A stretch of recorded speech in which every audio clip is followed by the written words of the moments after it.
Hey folks, got the new ROST MARTIN RM1S. This thing is friggin' awesome. 15+1 or deep conceal, and yet I could still probably shoot it well. I'll find out tomorrow, hopefully. 12+1. Let's talk about holster compatibility. So it's going to fit in the RM1C, the 4-inch. This is the new 3.6, but there's actually a newer, in my opinion, better upgrade and even better than the Delta's frame. So look at the full unboxing of this. But let's talk about holster compatibility. So saying that, get an RM1C holster or get one specifically designed for this. They're coming out. On their website, they sell a black something tactical holster that I think they're a good company, outside waistband. But let's see if you had stuff, because I think that, these three companies are coming out.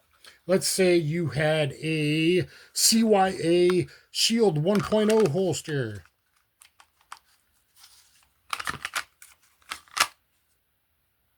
Good enough. Good enough for me. Maybe not good enough for you if you're young and you're going to get in a bar fight and you're thinking about tackling, but good enough for me.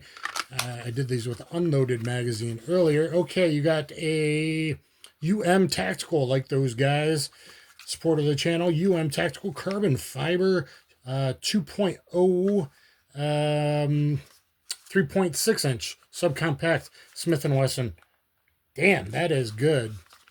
Okay, I might be rolling with this bad boy. That's pretty awesome there from Tactical. So, hey, ROST MARTIN, I see, and Tactical, I see no reason. I mean, even though the trigger guard is slightly rounded versus sort of squared off, I got a 15-round magazine in it right now.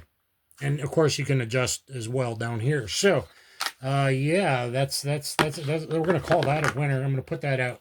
How about if you had a, I borrow guns and stuff, and if, don't necessarily have things. This is a, I think a P320 holster from, looks like, Tolster.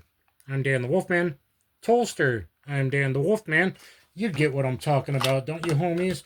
The holster that fits more striker 9s than any other holster ever. Even if you don't have a 320 sucks that's going to shoot you, you can pick this holster up because it's attaching the holster contour. If you carry 3 o'clock and want concealed, look at my video on this. Like every pistol you shove in this thing, if you want one holster, there's a little tip for you guys. Dan the Wolfman at Tolster. Okay, what's this one? Also a Tolster. Wait, is it? It looks okay. This is a Tolster for a G17. We're gonna do Glocks in a minute. Okay, here's another 320 holster from I don't know. It was one of my first ones. I don't know. Tactical. I think it's a Texas company actually. Okay, so was that 3 for 3 on 320 holsters? All right, now let's talk about Glock holsters. Let's go Tolster G17, I think. Outside waistband, so I would need to loosen it a little bit. It's a little too stiff, and I'm already scuffing the slide on the brand new pistol for you guys. So thumbs up, share, subscribe. That worked. Okay, G17 Tolster inside the waistband. Yep, just a little bit tight. A little bit tight. And so you could, I think, loosen up a bit if I loosen them without too much. A bit. This one does it a bit. That's a little tight, though. G19 holster. Yeah, this will work. So I could just loosen a tiny bit, even though it's not really the purpose. It is a little bit. Yeah, this could be a carry as well as G19 Tolster holster. Is it the Oath? I think so. Optics ready. Yeah, Oath holster, because this is optics ready. And actually, even because I already have a deep conceal pistol, if you only had one pistol, I would leave it irons or put, night sights on it. I'm going to put suppressor height night sights and a red dot, I believe. So there you go. This one would work really, really good. Also, guys, you might like a longer holster if you're new to carrying appendix, or you have a belly like me. It stops it from keeling out as much. You're going to print less with a slightly longer holster. So keep that in mind. And, I'm not saying you should probably, whatever, go to ROST MARTIN and get an RM1C holster. Even if you can't find an RM1S holster, it'll fit an RM1C holster, the 4-inch, and that will help it from keeling out. And then it's, purposely designed for it. This one, who makes this one? Oh my God, he's going to hate me. I can't think of it off the top of my head. It is late at night. For a G17, I like the DCC monoblock clips. We got all the goodness here to help you conceal. And yeah, this is really, really good. He's going to kill me. Pause in 1 second. KSG Armory. So this one's a win, and it's also a win for different Glock clones because I don't even own a Glock. Glocks look. My first carry gun at 18 was a Gen 2 23. I'm old. Okay. But not a lot has changed, and I'm 100% on file with the state. A whole week, no misses, 100% G17, Gen 5. But anyway, a bunch of the different clones and stuff working here. My buddies have clones and that kind of thing. All right, generic phalanx. This one's like a $35 holster. Bam, baby, bam. For when I want a dual carry, one on each hip kind of thing. The phalanx is the way. That's not bad. That's not bad, for a cheap holster. And it is kind of multi-fit, fits everything. This one is a Houston holster. I just did a review of this. A decent-ish level 2 because it does lock. Boom, it locks in, bad boy. Okay, not saying it's up for duty use, and I would prefer to have the belt slide on it than a paddle, but you got a lockable thing that's working right off the bat with the ROST MARTIN. This is for a G17 Houston holster, level 2 retention holster. So you might want to get that. That's kind of a winner too, but I don't carry it with a paddle. Okay, let's go up to, so all the G17 holsters kind of worked. One or two. One was a little tight. The G17 was. The G19 feels good. What is this? You're never going to find this anyway. I know. This is for a, what is this? A PPQ Subcompact. PPQ Subcompact has a 3.5-inch barrel. Oh, baby. That's a nice, that's kind of perfect and shorter, so easy to conceal there. I don't even know if they make that anymore. Has his logo, Texas logo, Texas company. Can't think of it right now. Some of the first holsters I got. All right, next up, I thought this would be the perfect fit, considering this is made for a Delta M. These are cool guys, and I can't think of the name. Who is that, guys? Let me know down below. I am blanking out. It's a little tight. I'm going to go slow going in.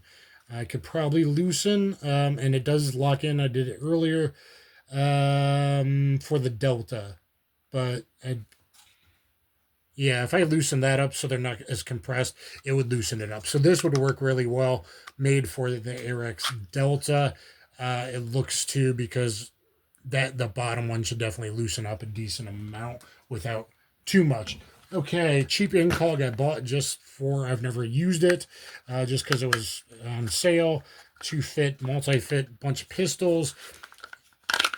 I think I put it on the belt, and it kind of keels out too much because the holster, it's not a great design, but it is multi-fit. So if you can't find anything else, you can do the Incog, and I got a big, kind of a big belly, so that won't work for other people. Okay, we got a Houston holster, the Nylon. You can carry that extra mag.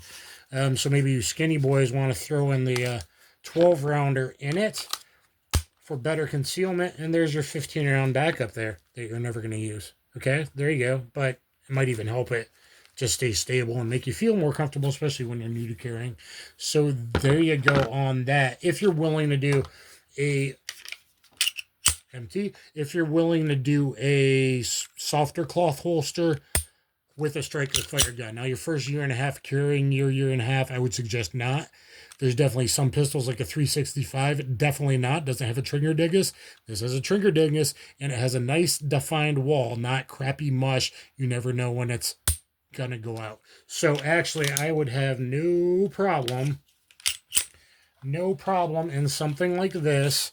I am super strong. 250-pound catch wrestling jiu-jitsu master, 4 black belts, competitive street jiu-jitsu, and I can't pull it. So, like, unless you're swimming in a river, something like that's fine. And that's, even this nylon would probably be fine. Sticking with Houston holster, we got this one over here. Got this for GX4 carry, but it kind of slips out too much. If you need ultra comfort on like a long car trip, maybe. If you're going to a bar, you might want more retention than that, though. Let's put the 15 rounder in there. Pretty good. Finger could get in there, maybe. That's not what you want in a CQB, but it could do. Let's go to my good friends, Don Hume. Don Hume, boom, baby. Full trigger guard coverage. Awesome, awesome. Very nice people over at Don Hume. Looks classy. That's really awesome. I think this is made for like an HK of some type. And then so is this one, I believe. That's nice. That's a winner there. Oh, it's a little loose, so no, it's a little loose. I'd probably do it anyway. I'm not telling you to. It's a little loose because I put thicker slide stuff, all kinds of different pistols in there, which is something nice about leather holsters. Tagwa 4-way. You can carry this 4 ways, but don't, because small the back will break your back literally if you just slip on the ice or get shoved in a fight or get tackled. Double leg takedown, baby. Never carry small back. But you could do, I'd carry it a lot. I've used this a lot. Outside waistband, a little bit inside waistband, and I even got crazy one day going to Kroger's, trying out cross draw, which I would only use at very, very long car trips. Maybe for anti-carjacking needs. The appendix outside the waistband does that better. And a cheap-ass Relentless tactical holster that I've used for everything. And full trigger guard coverage on this, though. Little loose. Would it still work if you need ultimate comfort like me that can't really go out of the house carrying big, heavy stuff? 3 hours. Luckily, this is super lightweight. And that's just the smorgasbord, James Reeve, using my word, smorgasbord. I see you, buddy, TFB TV. But what an easy to carry pistol. Even this, cannot pull the trigger, guys, unless it got really wet or really sweaty. Humidity summer, sometimes you got to be careful depending on how thick the leather is and stuff like that. Definitely don't carry in soft stuff, striker fired, certain pistols. Again, this has and it's going to loosen up, right? A nice trigger, but it has a defined wall, which I much prefer than something like a 320 or 365. And God forbid, don't put a 365 in something like this, and even worse, in your pocket. It doesn't have a trigger dingus safety. So dinguses save life. You don't want to shoot off your dingus, because then striker fired guns become decockers. Like, share, subscribe, get down there in the comments, and go pick up a ROST MARTIN RM1S, because the Ergos are friggin' awesome, and I think I'm going to love this thing. And you get to put a full-size optic on it, even though it's kind of really a macro. So is it a subcompact? Not really. These are very thin, so easier, more comfortable to carry and not print, because a very thin slide, very thin pistol, almost as much as a micro or macro, but this should be more shootable. So I wanted to let you know that. But unlike all the micros and macros, I do like macros. You got to use a small dot. This I'm going to put on the full-size Meprolite fully enclosed Pro FE emitter, I believe, or something like a Gideon Omega, which I also love. So full size, that has a bunch of advantages as well. Like, share, subscribe, kaboom.